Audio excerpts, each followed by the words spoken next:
नमस्कार विद्यार्थी मित्रांनो, कोविड-19च्या या सद्यस्थितीत आपल्या शाळा बंद असल्या तरी आपले शिक्षण चालूच आहे आणि त्याच अनुषंगाने बृहन्मुंबई महानगरपालिका शिक्षण विभाग व्हर्च्युअल ट्रेनिंग सेंटरच्या माध्यमातून व्हिडिओ थ्रू आपण आज भेटणार आहोत। मी निलिमा कदम, आपली व्हर्च्युअल शिक्षिका। आजचा विषय आपण बघणार आहोत इयत्ता 7वी जनरल सायन्स, स्थितिक विद्युत, स्टॅटिक इलेक्ट्रिसिटी। आपत्ती व्यवस्थापन यामध्ये मागील भागामध्ये आपण काय शिकलेलो आहोत त्यावर एक नजर टाकूया। अचानक उद्भवणाऱ्या संकटामुळे समाजाची किंवा राष्ट्राची मोठ्या प्रमाणात जीवित, आर्थिक आणि सामाजिक हानी होते, अशा संकटांना आपत्ती असे म्हणतात। या आपत्तीमध्ये सर्वात प्रथम आपण बघितलं दुष्काळ। दुष्काळ म्हणजेच अन्नधान्याच्या व पाण्याच्या प्रदीर्घ तसेच तीव्र तुटवड्यामुळे उद्भवणारी परिस्थिती।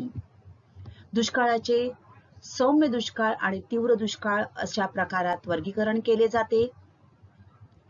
ढगफुटी, शीघ्र संघनन क्रियेमुळे एखाद्या विशिष्ट व लहान अशा भूभागावर प्रति तास 100 मिलीलीटर किंवा त्यापेक्षा अधिक प्रमाणात जो पाऊस पडतो याला ढगफुटी असे म्हणतात। त्याचबरोबर आपण महापूर याबाबत माहिती घेतली। आज आपण इतर काही आपत्तींबद्दल जाणून घेणार आहोत। हे चित्र तुम्ही ओळखलंच असेल। ज्वालामुखी पृथ्वीच्या आतमध्ये अंतरंगात इतके गरम आहे की प्रचंड मोठ्या प्रमाणात त्या ठिकाणी उष्णता आहे। त्यामुळे पृथ्वीच्या आतमध्ये असणारे खडक हळूहळू वितळतात आणि मॅग्मा नावाचा जाड पदार्थ बनतो। तो सभोवतालच्या घन खडकांपेक्षा हलका असल्याने मॅग्मा बाहेर पडतो आणि ज्या वेळेला या मॅग्मापैकी काही पृथ्वीच्या पृष्ठभागावर वायुमार्गाद्वारे ढकलला जातो त्या मॅग्माला लावा असे म्हणतात। हाच लावा रस होय। ज्वालामुखी तुम्ही बघताय या ठिकाणी कशा प्रकारे पृथ्वीच्या अंतरंगातून भूपृष्ठावर या घन, द्रव आणि वायू पदार्थ हे भूकवचाकडे ढकलले जातात आणि ज्या वेळेला हे भूकवचावर पडून बाहेर पडतात ते बाहेर वाहू लागले की त्याला ज्वालामुखी असे म्हणतात। Volcano, it is a natural phenomena when the substances in the earth's crust come out of this crust in an eruption and start flowing. It is called a volcano. तर ज्वालामुखीच्या आत मॅग्मा हा द्रव खडक आहे, तर लावा हा ज्वालामुखीतून वाहणारा द्रव स्वरूपातील मॅग्मा आहे। बघा या ठिकाणी तुम्हाला दिसतंय rock layers of earth crust. या ठिकाणी हे मॅग्मा चेंबर या पृथ्वीच्या अंतरंगातून भूपृष्ठाकडे सतत तप्त पदार्थांच्या हालचाली होत असतात आणि त्यामुळे काही वेळेला भूकवचाखालील घन, द्रव आणि वायू स्वरूपातील पदार्थ भूकवचाकडे ढकलले जातात। A movement of hot substances continuously occur from the interior towards the surface of the earth. As a result, when the solid, liquid and gaseous substances below the earth's crust are pushed towards the crust, this is called as volcano. आता या ज्वालामुखीचे परिणाम कोणकोणते होतात ते बघूया। Effects of a volcano.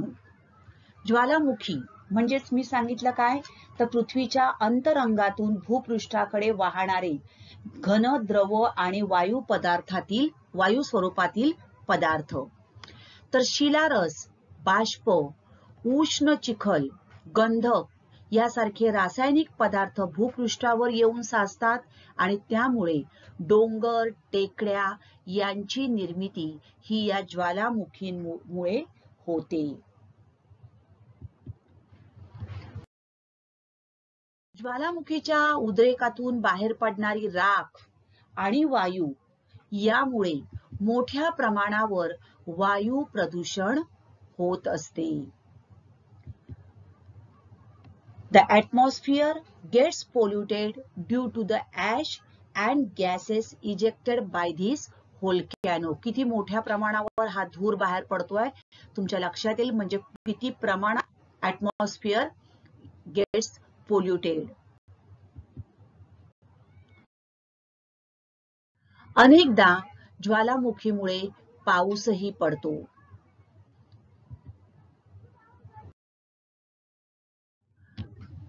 ज्वालामुखी म्हणजेच पृथ्वीच्या अंतर्भागातून बाहेर पडणारे उष्ण स्वरूपातील घन, द्रव वायू पदार्थ. हे उष्ण वायू बाहेर पडल्यामुळे temperature rises due to this hot gases. तर उष्ण वायूमुळे तापमान वाढते.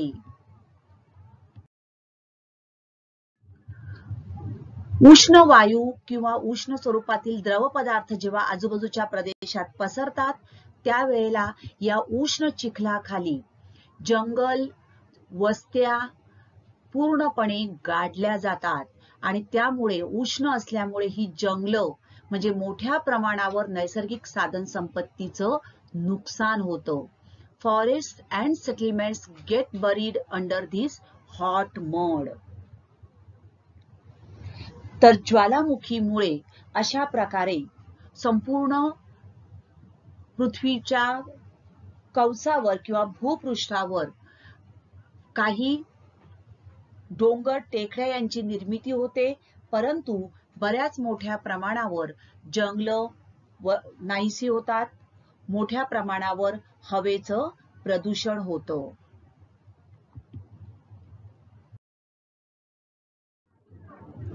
पुढची नैसर्गिक आपत्ती आहे भूकंप. भूकंप म्हणजे काय, तर बघा, भूकवचामध्ये कंपने होणे याला भूकंप असे म्हणतात.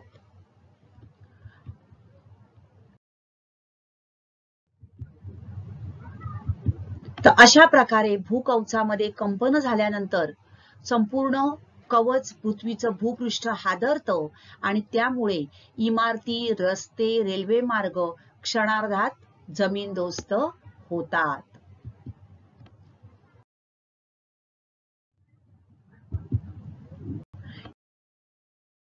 या भूकंपाचे परिणाम कोणकोणते आहेत ते आपण बघूया. भूकवचामध्ये होणारी कंपन, तर बांधकामे, पूल, रस्ते, लोहमार्ग उद्ध्वस्त होतात. नद्यांच्या प्रवाहाची दिशा बदलू शकते आणि मोठ्या प्रमाणात जीवित व वित्त हानी होते.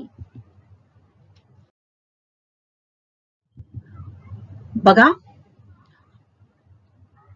पूर्णपणे बांधकामे, रस्ते, महामार्ग, लोहमार्ग हे उद्ध्वस्त होतात. मोठ्या प्रमाणावर जीवितहानी, वित्तहानी होते.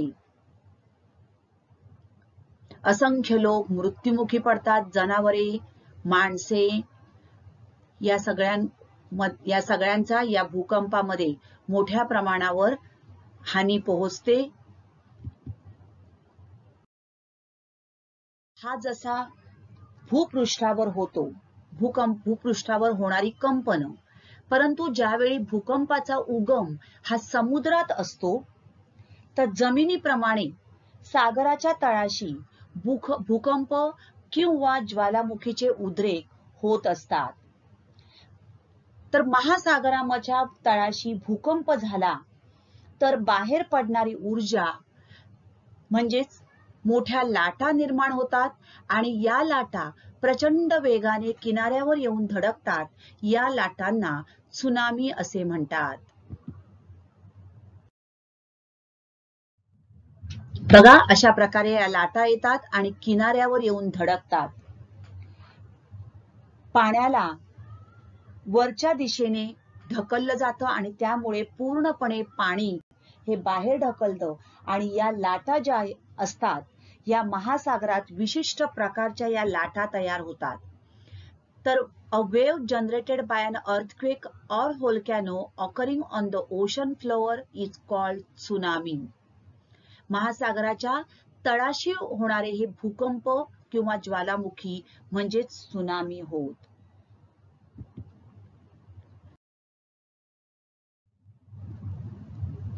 बघा यांचा वेग किती असतो, या लाटा कशा प्रमाणात या लाटा उठतात.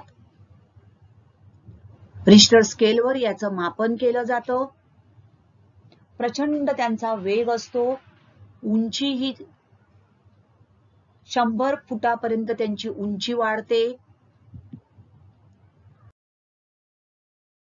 So the velocity of these waves is 800 to 900 kilometers per hour. किती आहे वेग त्यांचा? ताशी 800 ते 900 किलोमीटर एवढा या लाटांचा वेग असतो. या लाटा उगम स्थानाजवळ फार उंच नसतात, परंतु जसजसा त्या किनाऱ्यावर येऊ लागतात, पसरू लागतात, तेव्हा त्या लाटांचा वेग साधारणतः 800 ते 900 किलोमीटर इतका असतो. When they reach a coastal area, their velocity is reduced. किनारी भागाकडे पोहोचतात तेव्हा त्यांचा वेग आधीपेक्षा कमी होतो, but their height is found to have increased tremendously. जेव्हा किनारी भागाकडे पोहोचतात तेव्हा त्यांचा वेग कमी होतो, परंतु त्यांची उंची 100 फुटापर्यंत वाढलेली दिसून येते.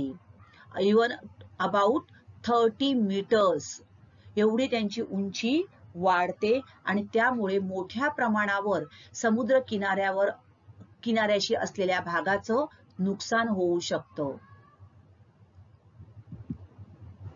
बघा, large waves form and move at up to 800 kilometre per आवर.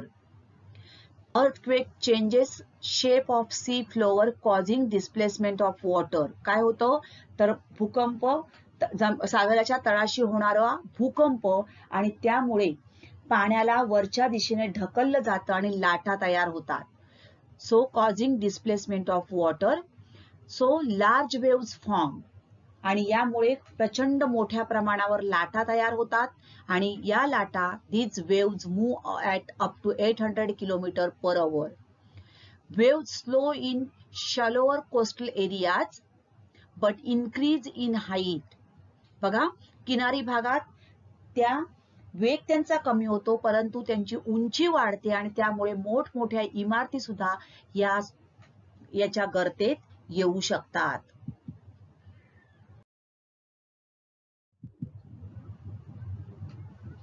बघा, अशा प्रकारे किनाऱ्याजवळ असलेल्या मोठमोठ्या इमारती, गाड्या क्षणार्धात या पाण्यामध्ये वाहून जाऊ शकतात. तर त्सुनामी हा एक जपानी भाषेतील शब्द आहे. त्सुनामी याचा अर्थ किनाऱ्यावर येऊन धडकणारी पाण्याची मोठी लाट. It is a Japanese word, means harbour wave.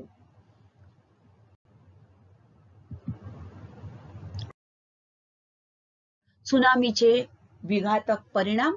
Destructive effects of tsunami. इमारती व बांधकामे उद्ध्वस्त होतात. Buildings and other constructions are destroyed. There is a large scale loss of life and financial loss. जीवित व वित्तहानी मोठ्या प्रमाणावर होते. Boats and ships near the coast get damaged. किनाऱ्याजवळील होड्या, जहाजे यांची हानी होते. झाडे मुळापासून उन्मळून पडतात. मोठ्या प्रमाणावर भूस्खलन होते. किनाऱ्यावर असलेले मॅनग्रोव्ह किंवा इतर नारळाची वगैरे झाडं ही सगळी उन्मळून पडतात. So trees get uprooted, landslides take place on a large scale. किनाऱ्याजवळील मूळच्या जमिनीत बदल होऊन दलदलीचे प्रदेश निर्माण होतात. Changes takes place in the original land near the coast, giving rise to swamps. Traffic obstructions arise. रस्ते पूर्ण जलमय होऊन जातात कारण लाटांमधून समुद्रातून येणारं सगळं पाणी हे किनाऱ्यावर येऊन धडकतं आणि त्यामुळे वाहतुकीसाठी मोठे अडथळे निर्माण होतात.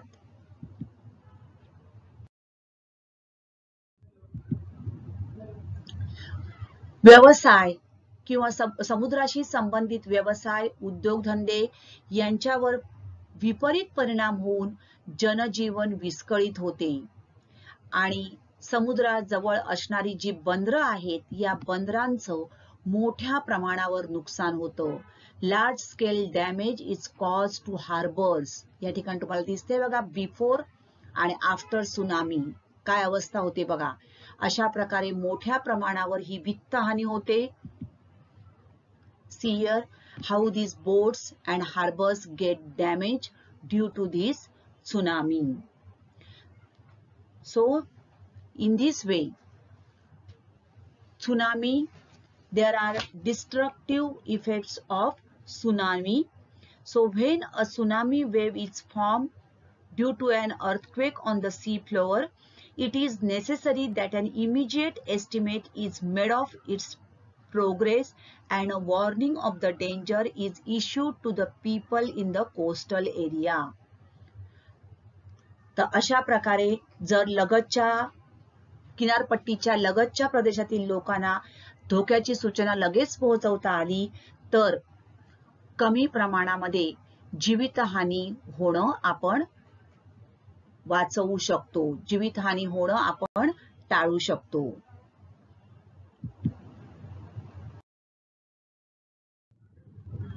पुढची नैसर्गिक आपत्ती आहे वादळ. हवेत निर्माण होणारे कमी अधिक दाबाचे पट्टे आणि त्यामुळे हवामानात होणाऱ्या बदलांमुळे जे वेगाने वारे वाहू लागतात त्यालाच आपण वादळ आले असे म्हणतो. तर अशा प्रकारे ही वादळे निर्माण होतात.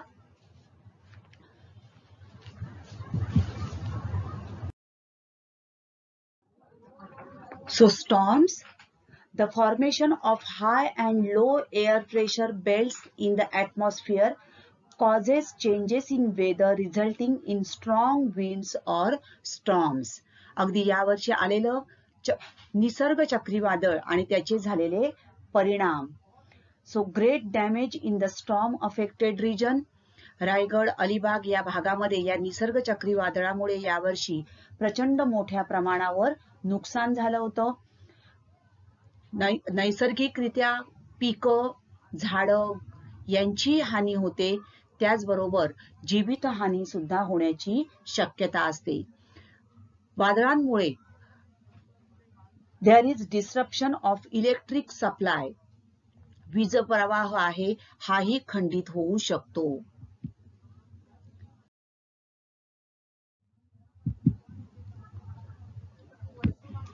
तर ह्या वादळांपासून होणारं नुकसान टाळण्यासाठी आपण काय केलं पाहिजे? तर वादळे जेव्हा होतात तेव्हा मोठ्या प्रमाणावर वारे वाहतात.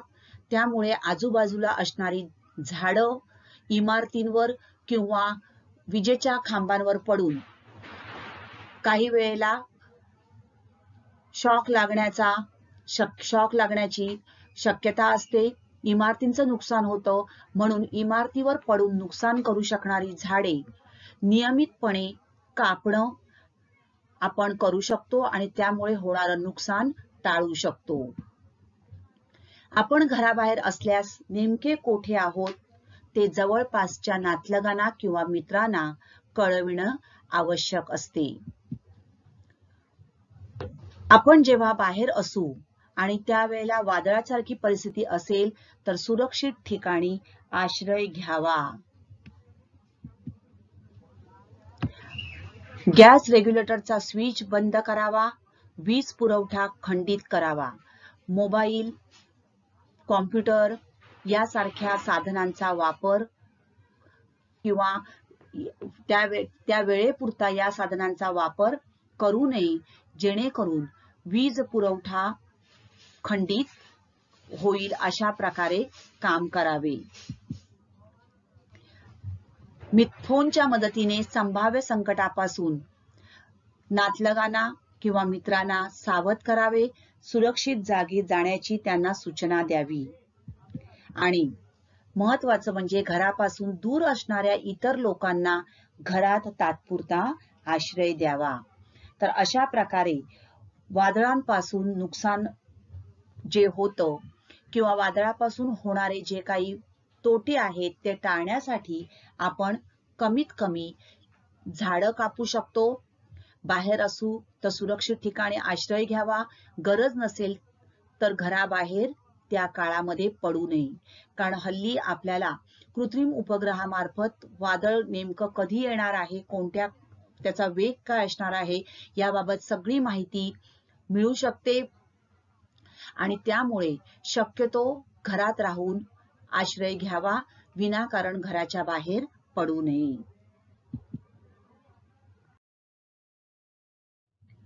तर या नैसर्गिक आपत्ती आहेत. या नैसर्गिक आपत्ती उदाहरणार्थ पूर, दुष्काळ, महापूर, वादळ, ज्वालामुखी, त्सुनामी या नैसर्गिक आपत्ती आहेत. काही प्रमाणात मानवी हस्तक्षेप सुद्धा या नैसर्गिक आपत्तीला जबाबदार ठरू शकतो. परंतु या आपत्ती आल्यानंतर आपण त्याला तोंड कसं द्यायचं किंवा त्या आपत्तीच्या अनुषंगाने कोणती काळजी घ्यावी, त्यावर काय समस्या आल्यानंतर कशा प्रकारे त्यातून बाहेर पडावं यासाठी जगभर 13 ऑक्टोबर हा दिवस आंतरराष्ट्रीय नैसर्गिक आपत्ती प्रतिबंध दिन म्हणून साजरा केला जातो. बालमित्रांनो, तुम्हाला माहितीच आहे आपण सध्या ऑनलाईन स्टडी करत आहोत, ऑनलाईन एज्युकेशन आपण घेत आहोत. याचं कारण म्हणजेच कोविड-19.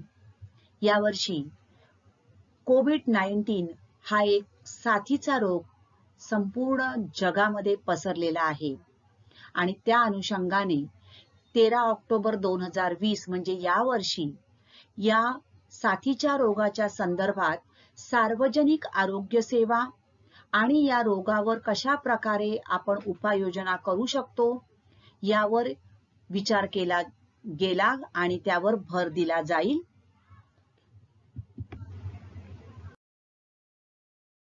आपत्ती जोखीम कमी करण्याचा आंतरराष्ट्रीय दिन हा 13 ऑक्टोबर 1989 मध्ये सुरू करण्यात आला होता.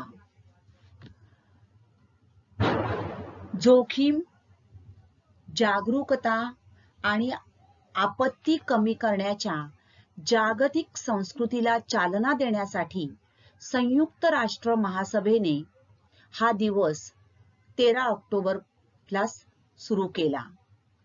दरवर्षी 13 ऑक्टोबर रोजी हा दिवस साजरा केला जातो.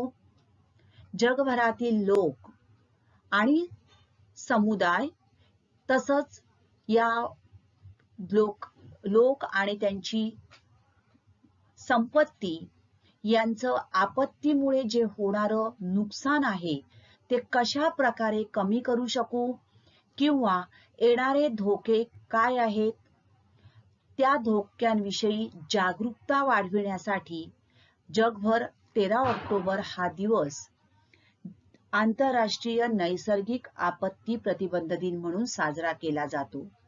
International day for disaster risk reduction.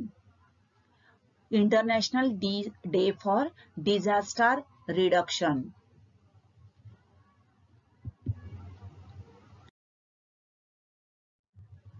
संयुक्त राष्ट्र संघटना international day for disaster reduction. तर राष्ट्रीय त्याचबरोबर स्थानिक रणनीती आखणे म्हणजे कशा कशा प्रकारे काम केलं पाहिजे. उदाहरणार्थ तुम्ही आता कोविड संदर्भात ज्या काही बातम्या बघत असाल तर कशा प्रकारे जागतिक पातळीवर, त्यानंतर राष्ट्रीय पातळीवर आणि राज्य आणि त्यानंतर स्थानिक पातळीवर कशा प्रकारे रणनीती आखली जाते, कशा प्रकारे काम केलं जातं.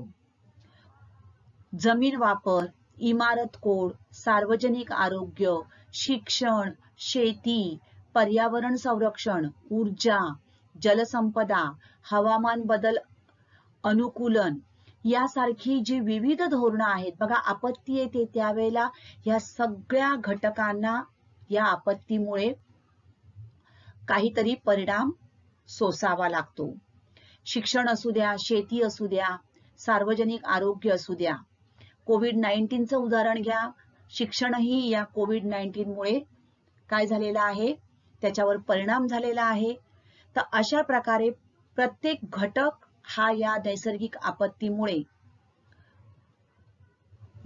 विस्कळीत होतो आणि अशा वेळेला योग्य प्रकारे रणनीती आखणे आणि त्यासाठी या international day for disaster reduction याची निर्मिती केली गेली, जेणेकरून नैसर्गिक आपत्ती आली तर कशा प्रकारे आपण काम केलं पाहिजे याविषयी जागरूकता निर्माण केली जाते.